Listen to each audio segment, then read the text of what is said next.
नमस्कार दोस्तों, स्वागत है आप सभी का तैयारी जीत के चैनल पर। अंतर्राष्ट्रीय स्तर पर भारत का कद बहुत बड़ा होने वाला है। दूसरे शब्दों में कहूं तो भारत को अंतर्राष्ट्रीय कूटनीति में बड़ी उपलब्धि हासिल होने वाली है। भारत को विश्व के सबसे शक्तिशाली आर्थिक व कूटनीतिक समूह G7 में शामिल होने का निमंत्रण मिला है। जी हाँ, अमेरिकी राष्ट्रपति डोनाल्ड ट्रंप ने भारत को G7 ग्रुप में शामिल करने का प्रस्ताव G7 राष्ट्रों के सामने रखा, जिसका समर्थन यूनाइटेड किंगडम, फ्रांस और जापान ने भी कर दिया है। दोस्तों, ये एक बहुत बड़ी बात है और भारत के लिए एक बहुत बड़ी कूटनीतिक जीत है।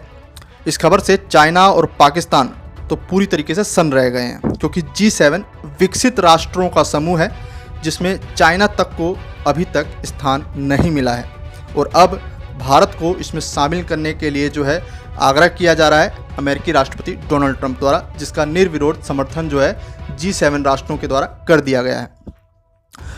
इस बात से चाइना पूरी तरीके से बौखला गया है। भारत के साथ साथ रूस, ऑस्ट्रेलिया और साउथ कोरिया को भी इस ग्रुप में शामिल किए जाने की बात चल रही है। चाइना के विदेश मंत्री ने ऑफिशियली इस अलायंस का विरोध करते हुए अमेरिका को बदले की भावना से ग्रस्त बताया है और साथ ही साथ कहा है कि अमेरिका द्वारा एशिया में बुना जा रहा उसका ये चक्रव्यूह चाइना के अगेंस्ट है और अमेरिका जानबूझकर चाइना को एशिया और वैश्विक आर्थिक मंच पर अलग थलग करना चाहता है। उसका यह प्रयास कभी भी चाइना सफल नहीं होने देगा। दोस्तों, अब जरा मैं G7 समूह के बारे में बात कर लूँ। क्यों इसको विश्व महाशक्ति समूह कहा जाता है? भारत अगर इसमें शामिल हो रहा है तो भारत को इसके क्या लाभ होंगे, क्या क्या फ़ायदे मिलेंगे? डोनाल्ड ट्रंप क्यों चाहते हैं कि ये 4 राष्ट्र इस समूह में शामिल हो? इन सभी को जानने का हम प्रयास करेंगे। G7 विश्व की 7 सबसे बड़ी विकसित और उन्नत अर्थव्यवस्था वाले देशों का समूह है, जिसमें America, Britain, Japan, Italy, Germany, France और कनाडा शामिल हैं। इनमें से 3 राष्ट्र अमेरिका, ब्रिटेन और फ्रांस संयुक्त राष्ट्र में स्थायी सदस्य राष्ट्र भी हैं, जिनके पास वीटो पावर भी है। G7 राष्ट्र वैश्विक संस्थाओं के माध्यम से ऊर्जा नीति, जलवायु परिवर्तन, वैश्विक स्वास्थ्य नीतियां और आर्थिक नीतियों को तय करती है और लागू कराती है। संयुक्त राष्ट्र और इनसे संबंधित जितनी भी संस्थाएं हैं, इनमें G7 राष्ट्रों का बहुमत चलता है, फिर चाहे वो अप्रत्यक्ष रूप से हो या फिर प्रत्यक्ष रूप से। G7 समूह के राष्ट्र विकसित राष्ट्र हैं। यहाँ प्रत्येक व्यक्ति की जो आय है वो बहुत ज़्यादा ऊंची है विश्व के अन्य राष्ट्रों के कंपैरिजन में, और यही एक मापदंड भी रखा गया कि चाइना को इसमें शामिल नहीं किया गया। जबकि चाइना विश्व की दूसरी बड़ी अर्थव्यवस्था होने के बावजूद उसकी जो प्रति व्यक्ति आय है, इनकम है, वो G7 राष्ट्रों के कंपैरिजन में बहुत कम है और इसीलिए उसको जो है G7 ग्रुप से बाहर रखा गया और अभी तक रूस को भी इसमें शामिल नहीं किया गया था। अगर मैं सैन्य शक्ति की बात करूं तो सैन्य शक्ति के मामले में भी G7 विश्व महाशक्ति समूह है। अमेरिका, फ्रांस, ब्रिटेन और जर्मनी, इन सभी राष्ट्रों के पास परमाणु संपन्न हथियार हैं, जिनकी क्षमता 12,000 परमाणु बमों की है।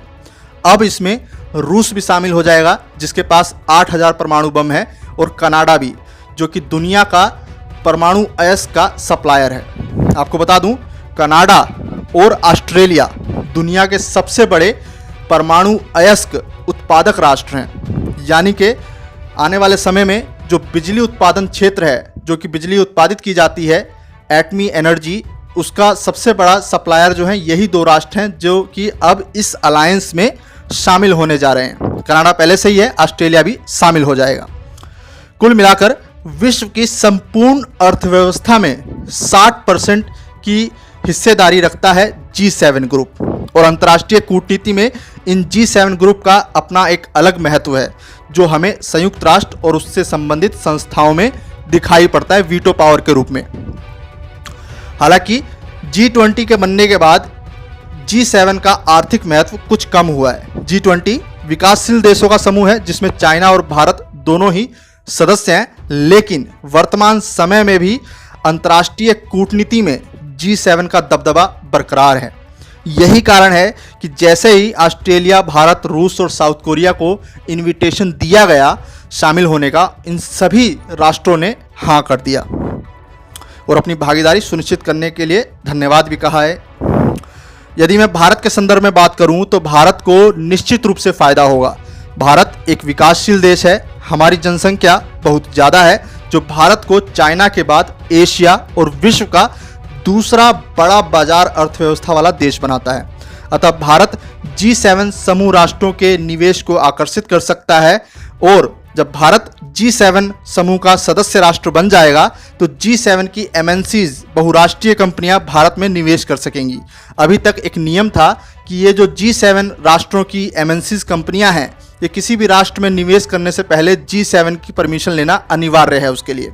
लेकिन अब जब भारत G7 का जो है समूह का राष्ट्र बन जाएगा, सदस्य राष्ट्र बन जाएगा, तब जो बहुराष्ट्रीय कंपनियां हैं वो डायरेक्ट जो है भारत में निवेश कर सकेंगी, भारत के साथ आर्थिक व्यापारिक संबंध जो है स्थापित कर सकेंगी। ठीक है, तो ये पहला फायदा है। दूसरा लाभ जो हमें होगा वो ऊर्जा के क्षेत्र में होगा, क्योंकि ये जो G7 है ये सौर ऊर्जा, पवन ऊर्जा और एटमी ऊर्जा, इन सभी क्षेत्र में दुनिया में सबसे नंबर 1 पर हैं। ठीक है, और हम जानते हैं कनाडा और ऑस्ट्रेलिया, इनके पास परमाणु अयस्क का भंडार है दुनिया में सबसे बड़ा।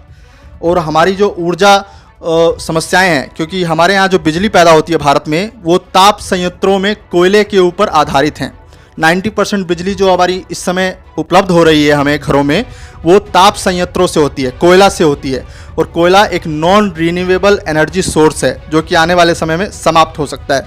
ऐसे में जो है फ्यूचर के लिए जो है एटमी एनर्जी बहुत ही लाभान्वित रहने वाली है, जिसके लिए हमें G7 राष्ट्रों की जो है हेल्प लेनी पड़ेगी, क्योंकि सबसे बड़े जो भंडार हैं परमाणु अयस्क के वो इन्हीं राष्ट्रों के पास हैं। और हमारी जो ऊर्जा समस्याएं हैं वो भी हल करने में पूर्णतः सक्षम है G7 राष्ट्र, जो कि तभी हमें प्राप्त होगा जब हम इसके सदस्य राष्ट्र बन जाएंगे। तो हमारी सभी ऊर्जा आवश्यकताएं जो है पूरी करता है G7 राष्ट्र।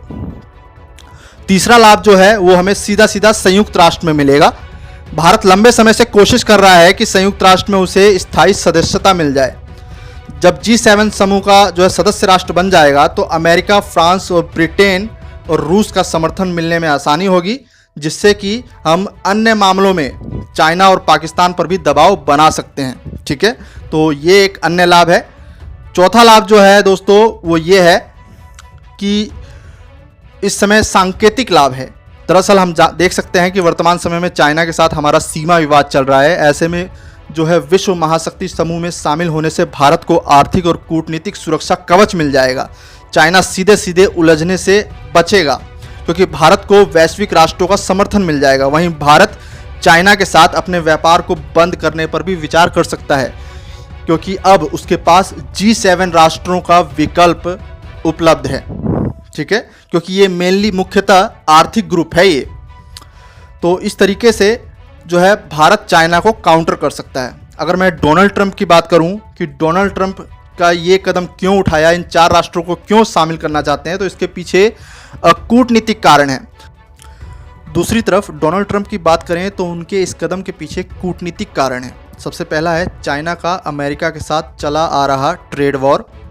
डोनाल्ड ट्रंप एशिया महाद्वीप में चाइना के आर्थिक कूटनीतिक महत्व को कम करने के साथ साथ अपने देश के लिए बाजार अर्थव्यवस्था का मंच तलाश रहे हैं, जहां कि वो अपने उत्पादों को बेच सकें, एक निर्यात का बड़ा स्रोत खोज सकें। दूसरा कारण है कि कोरोना महामारी के इस काल में आर्थिक गतिविधियों पर लॉकडाउन ना लगाने से कोरोना की सबसे बड़ी मार जिस राष्ट्र पर पड़ी है वो अमेरिका है। यहाँ पर 18 लाख से अधिक लोग संक्रमित हो चुके हैं और 1,05,000 से अधिक अमेरिकी नागरिकों की मौत हो चुकी है, जिसका जिम्मेदार भी डोनाल्ड ट्रंप के फैसलों के साथ साथ चाइना को माना जा रहा है। ट्रंप अपने देश में कई मंचों पर अमेरिकी नागरिकों को आश्वासन देते आ रहे हैं कि चाइना को अमेरिका को हुए आर्थिक व मानवीय क्षति का भुगतान करना पड़ेगा। अमेरिका चाइना को वैश्विक मंच पर जो है अलग थलग कर देगा। दरअसल इस समय के जो हालात बने हुए हैं अमेरिका के, वो ट्रंप के अगेंस्ट हैं। अमेरिका में एक बार फिर नस्ल भेदी दंगे भड़क उठे हैं। ट्रंप अमेरिकी जनता में अपना समर्थन खोते जा रहे हैं। ऐसे में ट्रंप ने ये कूटनीतिक चाल चली है। जून में होने वाले इस G7 समिट जो कि अमेरिका में होने वाला था और अब इसका जो आयोजन है वो वीडियो कॉन्फ्रेंसिंग के माध्यम से होने वाला था, इसको स्थगित कर दिया है। अब भारत, रूस, ऑस्ट्रेलिया और साउथ कोरिया को शामिल करते हुए एक बड़ा अंतर्राष्ट्रीय मंच तैयार करके इसका आयोजन सितंबर 2020 में अमेरिका में होगा।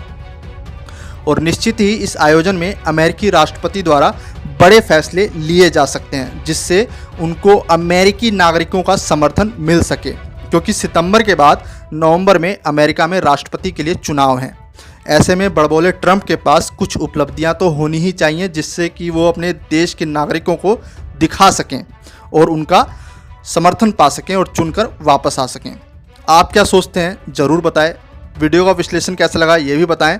वीडियो पसंद आए तो वीडियो को लाइक करें, सब्सक्राइब करें और अपने दोस्तों के बीच में शेयर करें। मिलते हैं अगले वीडियो में, तब तक के लिए नमस्कार, धन्यवाद।